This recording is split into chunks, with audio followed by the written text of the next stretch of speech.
ಇವರಲ್ಲಿ ತುಂಬ ಸ್ವಾರಸ್ಯಕರವಾದ ಮತ್ತೊಂದು ಸಂಗತಿ ಎಂದರೆ ಅವರ ಪರ್ವಗಳಲ್ಲೊಂದಾದ ದಶಲಕ್ಷಣ ಪರ್ವ ಎನ್ನುವ 10 ದಿನದ ಪರ್ವದಲ್ಲಿ ಆಚರಿಸುವ ಕ್ಷಮಾದಿನ ಎನ್ನುವ ವಿಶೇಷ ಆಚರಣೆ.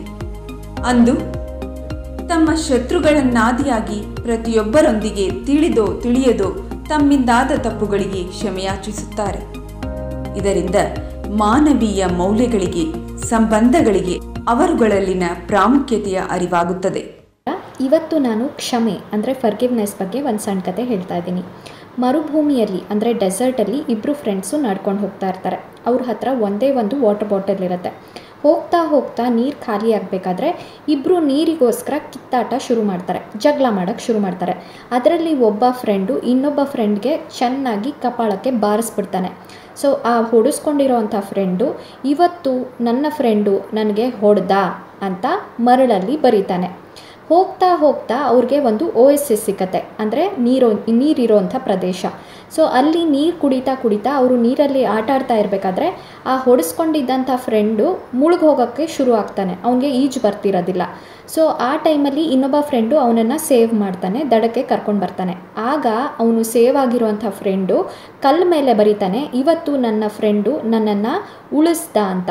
ಸೊ ಅವನು ಹೊಡೆದಂಥ ಫ್ರೆಂಡು ಇವನ ಉಳಿಸಿದಂಥ ಫ್ರೆಂಡು ಕೇಳ್ತಾನೆ, ಏನು ನಾನು ಹೊಡೆದಾಗ ಮಾತ್ರ ನೀನು ಮರಳಲ್ಲಿ ಬರದೆ, ನಾನು ನಿನ್ನ ಸೇವ್ ಮಾಡಿದಾಗ ಕಲ್ಲ ಮೇಲೆ ಬರಿತಾ ಇದೆಯಲ್ಲ, ಕಲ್ಲ ಮೇಲೆ ಕೆತ್ತಾ ಇದೆಯಲ್ಲ, ಯಾಕೆ ಅಂತ. ಅದಕ್ಕೆ ಅವನ ಫ್ರೆಂಡ್ ಹೇಳ್ತಾನೆ, ನೋಡು ನೀನು ತಪ್ಪು ಮಾಡಿದ್ದು ನಾನು ಮರಳ ಮೇಲೆ ಬರದೆ, ಯಾಕೆ ಅಂತಂದರೆ ಫರ್ಗಿವ್ನೆಸ್ ಅನ್ನೋ ಒಂದು ಗಾಳಿಯಿಂದ ಅದು ಅಳಿಸಿ ಹೋಗಬೇಕು ಅಂತ.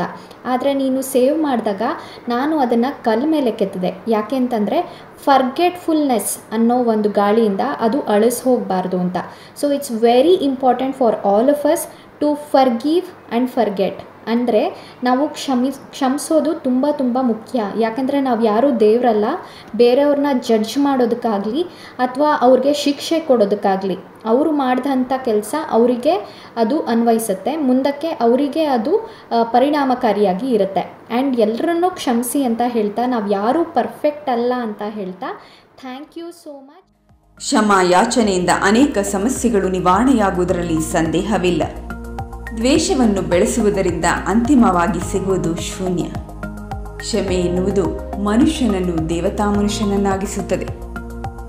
ನೀವು ಮಂದಿರ ಹಾಗೂ ದೇವಸ್ಥಾನಕ್ಕೆ ತಮ್ಮ ಬಯಕೆಗಳನ್ನು, ಅವಶ್ಯಕತೆಗಳಿಗೋಸ್ಕರ ದೇವರಲ್ಲಿ ಪ್ರಾರ್ಥಿಸಲು ಧಾವಿಸುತ್ತೀರಾದರೆ, ಜೈನರು ದೈವಿ ಗುಣಗಳನ್ನು ತಮ್ಮದಾಗಿಸಿಕೊಳ್ಳಲು, ದೈವತ್ವದ ಆಧ್ಯಾತ್ಮದ ಅನುಕರಣೆಗಾಗಿ, ಶಾಶ್ವತ ಮುಕ್ತಿಗಾಗಿ ಬಸದಿಗಳಿಗೆ ತೆರಳುತ್ತಾರೆ.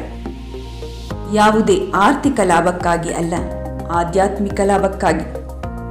ಅಲ್ಲಿನ ಧನಾತ್ಮಕ ಶಕ್ತಿಯನ್ನು ತಮ್ಮಲ್ಲಿ ತುಂಬಿಕೊಳ್ಳುತ್ತಾರೆ. ವಿಶ್ವದೆಲ್ಲೆಡೆ ಜೈನ ಸಂಸ್ಕೃತಿಯ ಇತಿಹಾಸದ ಅಧ್ಯಯನ ನಡೆಯುತ್ತಿದ್ದು, ವಿಶ್ವದ ಬೃಹತ್ ವಿಶ್ವವಿದ್ಯಾಲಯಗಳಲ್ಲಿ ಈ ಸಿದ್ಧಾಂತದ ಬಗ್ಗೆ ಉತ್ಸುಕರಾಗಿದ್ದಾರೆ, ಸಂಶೋಧನೆ ಅಧ್ಯಯನ ನಡೆಸುತ್ತಾರೆ. ಹೀಗಿರುವಾಗ ಈ ಸಮಯದಲ್ಲಿ ಇದು ಉಪಯುಕ್ತ ಮಾಹಿತಿ ಎಂದುಕೊಂಡಿದ್ದೇನೆ. ಮನುಷ್ಯತ್ವದ ನೆಲೆಗಟ್ಟಿನಲ್ಲಿ ಮಾನವೀಯ ಮೌಲ್ಯಗಳನ್ನು ವೃದ್ಧಿಸಿಕೊಳ್ಳಲು, ದೇಹದ ಸ್ವಾಸ್ಥ್ಯವನ್ನು ಈ ಪ್ರಕ್ಷುಬ್ಧ ವಾತಾವರಣದಲ್ಲಿ ಕಾಪಾಡಿಕೊಳ್ಳಲು ಸಹಾಯಕಾರಿ ಎಂದು ಭಾವಿಸುತ್ತಾ